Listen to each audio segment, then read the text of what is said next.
Kami akar umbi pemacu negara, berbilang kaum hidup serumpun bangsa. Kami akar umbi pemacu negara, halang duduk kita harus bersama.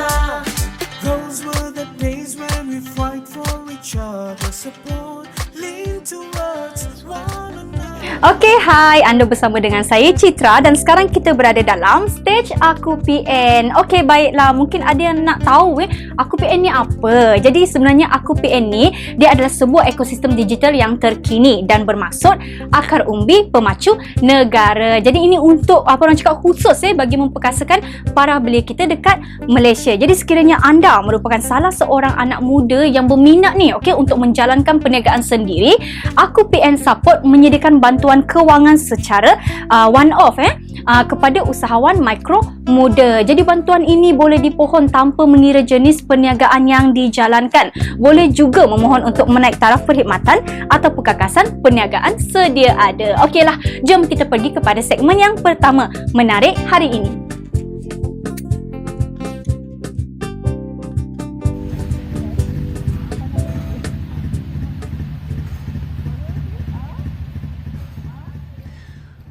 Lebih banyak ujian saringan dijalankan, maka lebih tinggi peluang mengenal pasti individu yang positif COVID-19 serta memerlukan rawatan segera. Ketua Pegawai Eksekutif Cellgate Healthcare, Dr. Muaz Omar berkata, Pertubuhan Kesihatan Sedunia WHO menyarankan semua negara untuk membuat ujian saringan dalam usaha mengenal pasti individu positif COVID-19. Beliau ditemui di lokasi saringan di Kompleks Belia dan Kebudayaan Selangor, Seksyen 7 Shah Alam.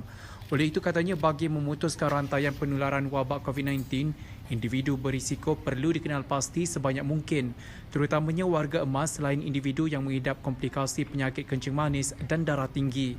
Dr. Muaz berkata ujian saringan itu dilakukan dalam dua cara, iaitu ujian saringan dari rumah ke rumah di kawasan Sen Merah dan Pandu Lalu. Okey, baiklah. Sekarang kita berada dalam segmen yang pertama, menarik hari ini. Okey, jadi Kementerian Wilayah Persekutuan dia akan mula melakukan ujian saringan besar-besaran untuk mengesan pembawa COVID-19 dalam kalangan penduduk di Kuala Lumpur bermula 5 Jun 2021. Okey, ini bagi memfokuskan kawasan dengan kepadatan tinggi di penempatan awam. Program saringan masa secara percuma itu akan dimulakan di 4 Dewan Perumahan Awam ataupun PA di Bandar Tun Razak yang membabitkan Seri Sabah 3A, Seri Sabah 3B, Seri Pulau Pinang dan juga Seri Kota. Jadi kemudahan itu akan dibuka dari jam 8 pagi sehingga 12.30 hari selama beberapa hari. Jadi Menteri Wilayah Persekutuan berkata program yang akan dimulakan itu adalah percubaan bagi melihat bagaimana pematuhan terhadap prosedur operasi standard iaitu SOP dan juga kecekapan pelaksanaannya lah. Okey, jadi saringan harian adalah antara 300 sehingga 500 ujian. Banyak kan?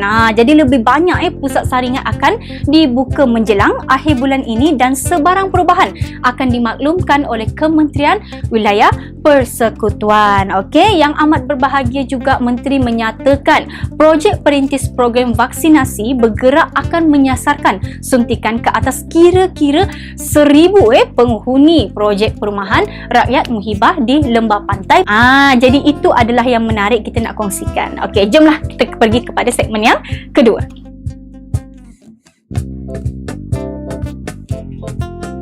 Okey, sekarang kita berada dalam segmen yang kedua, segmen Apa Khabar. Jadi hari ni kita nak bersama lagi seorang usahawan iaitu Encik Muhammad Sadam yang mengusahakan Legasi Pak Usoh. Hai, apa khabar? Khabar baik. Okey, mungkin boleh perkenalkan diri dulu untuk penonton?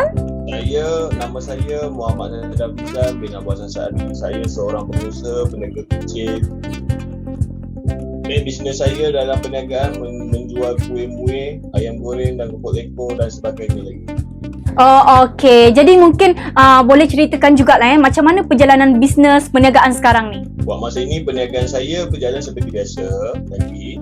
Cuma dalam keadaan COVID-19 ini perniagaan agak berjalan perlahan dari sebelum inilah. Saya agak kesan juga dengan keadaan sekarang untuk masa ini. Okey, so mungkin boleh bagi tahu jugalah kenapa memohon dengan Aku PN ni? Saya memohon dengan AKUPN kerana AKUPN platform untuk belia yang baru menjalankan perniagaan bagi mencari support untuk terus berniaga dari segi face to face ataupun pendigitalan. Okey, jadi mungkin boleh berkongsi juga harapan macam mana? Harapan selepas ni? Harapan saya kepada penonton yang menonton rancangan ini supaya boleh memberikan support tak banyak pun sedikit kepada peniaga-peniaga yang terjejas ketika ini. Okeylah, terima kasih banyak kerana sudi berkongsi dengan AKUPN. Jadi kita harapkan bisnes pun semakin maju ya. Terima kasih. Okey, baiklah, itu dia segmen yang kedua dan seterusnya kita akan pergi kepada segmen yang ketiga.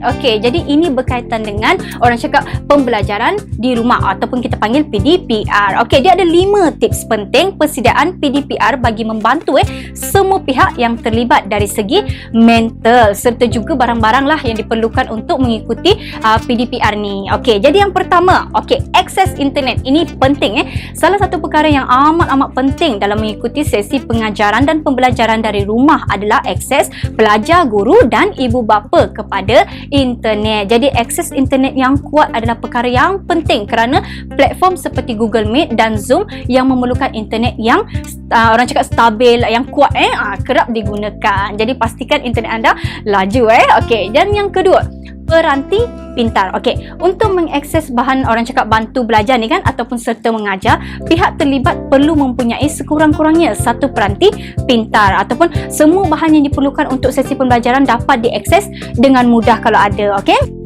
Dan yang ketiga pula adalah buku teks digital. Okey, mungkin terdapat segelintir pelajar yang tidak mempunyai akses kepada buku teks yang diperlukan atas sebab-sebab yang tertentu. Tapi jangan risaulah kemudahan buku teks digital ini adalah disediakan. Okey, buku teks digital ini dapat diakses dengan beberapa klik saja. Jadi mudah sangat kan? Okey, anda pun boleh menggunakan portal D5. Okey, yang keempat, suasana yang sesuai.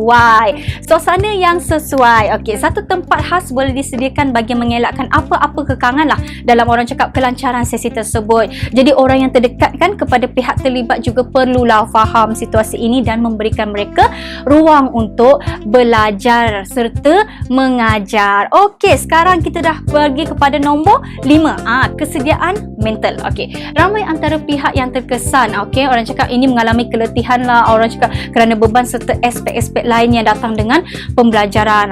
Kira macam stres macam tu kan. Okey, ramai antara pihak yang terkesan mengalami keletihan kerana beban serta aspek-aspek lain yang datang dengan pembelajaran secara dalam talian ini. Bagi mengelakkan kemurungan ataupun tekanan yang berlebihan, mereka yang terlibat hendaklah mencari alternatif lain yang mampu menghilangkan stres. Sebagai contoh hobi baru yang boleh dilakukan adalah pemakanan seimbang boleh diamalkan, dan yang paling penting adalah untuk memberikan masa kepada diri dalam menstabilkan emosi serta mental kita. Okey, baiklah, itu dia 5 tips dan juga nasihat yang saya kongsikan untuk episod kali ini. Kita banyak lagi yang nak dikongsikan yang lebih menarik untuk anda. Jadi pastikan anda bersama dengan kami lagi dalam stage AKUPN untuk episod yang seterusnya. Jaga diri, bye.